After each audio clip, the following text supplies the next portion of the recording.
Hi guys, we're at our last week, and so I just wanted to give you a quick lesson of things that I think would be very important.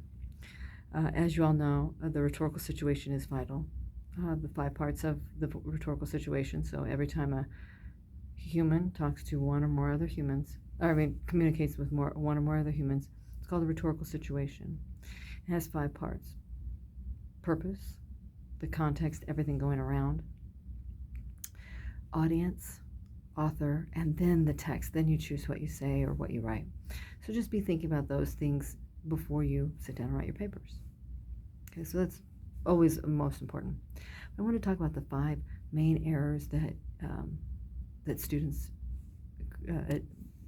commit and how to fix them. Okay, by far, the hands down, the number one is run-on sentence. But what is a run-on sentence? Is it just a really long sentence? And if you don't know what it is, you're going to have to pull punches and not really write the sentence you wanted to write because you didn't know how to punctuate it. So in order to be a sentence, for this definition, for this situation, we're going to use this definition. In order to be a sentence, the words, the line of words, must have a doing word, a doer, and end punctuation. And the reason I say end punctuation versus period, you'll see in a minute. So that end punctuation is period, exclamation point, question mark, like you already know. But it's also comma plus a fanboys. For, and, nor, but, or, yet, so. One of those words. Comma by itself does not qualify as an end punctuation. So in a sentence like this, Pope is teaching the class and she has a purple hat on. Okay? The first part of it, there's a verb, there's a doing word, teaching. And who's doing it? Pope. Okay? But look at the end of the sentence. Wearing is what the verb is. She is doing it. We've got two sentences. We've got two complete sentences. And the last one, it has a period at the end. But that first one just has an and. And we know now that it has to take a comma in order to be in punctuation. So run-on sentences, anytime you have two full sentences jammed together without adequate end punctuation in between the two of them, after that last one, or after the first one. Okay, so, and it's almost always in that form. It has there's a fanboys, but there's not a comma, or there's a comma and there's not a fanboys. So that's number one. Number two, it's changing tense. So if your doing words have ed at the end, ate or skated,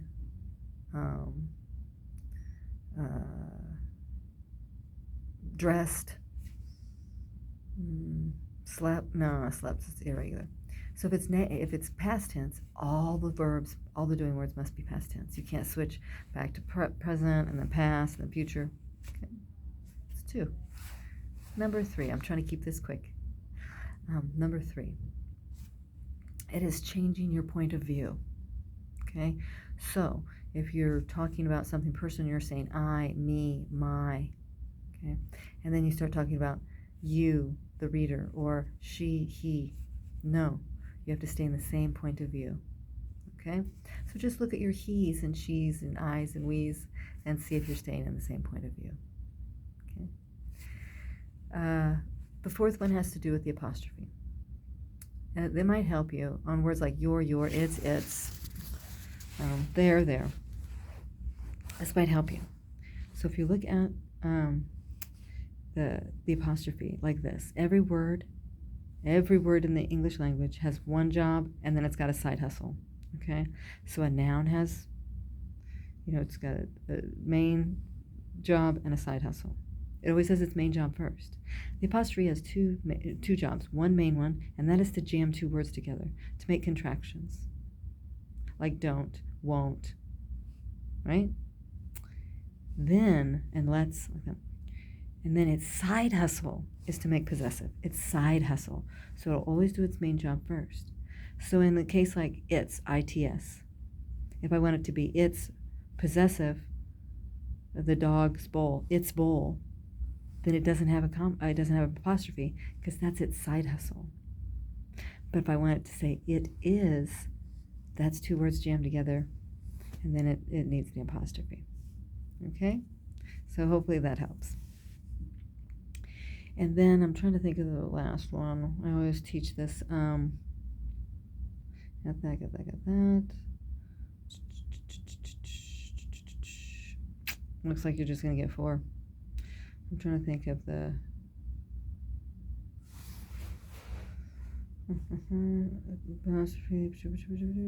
What do I see? Let's see the 5th problem that I typically see. Oh, yes, I know. It's getting those words wrong that are in common parlance. That means common vernacular, common language, and writing in text speak. Okay? And what do I mean by that? Well, a lot of students say till. I'll do this until whatever happens. Well, till is not the word, it's until. So, but it's because, not cause.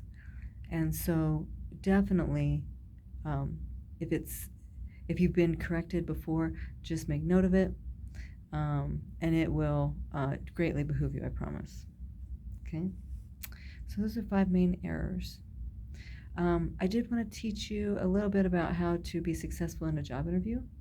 I've not gotten chosen for an interview from every time I turned in my resume, but I have gotten every job I've interviewed for. And let's talk about it. It's it's the neurochemistry in their brain. You want you associated with positive dopamine, happy neurochemicals in their brain, the interviewer. How do we do that? Well, first you're going to look online, and you're going to learn about the company. Okay? You're going to learn, what words really mean a lot to them. Maybe it's a culture. Maybe it's diversity. And you're going to make sure to use those words while you're talking to them in the interview. You're also going to see what the CEO or the person you're interviewing with is wearing, and that'll tell you what to wear. Okay?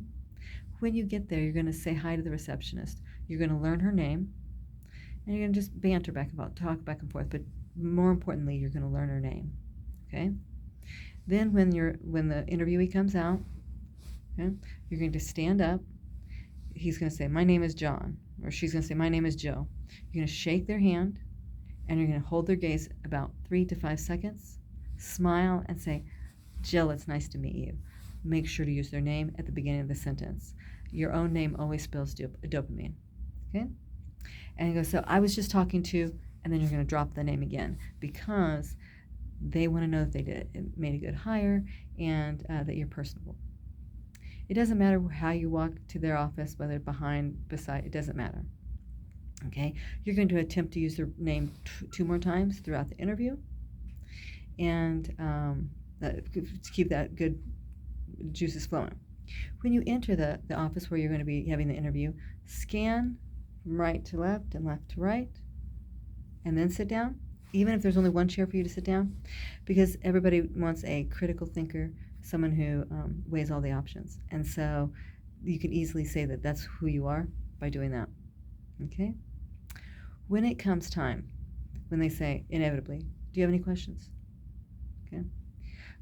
You will say, "Yes, I was wondering, so that I can make sure that I can embody these characteristics. Describe to me 3 qualities that the ideal candidate would have." That way, that gives you an opportunity to talk about yourself a little bit more and show how you plugged into that. Okay? As they stand, you're going to shake their hand again. Again, you're going to say their name.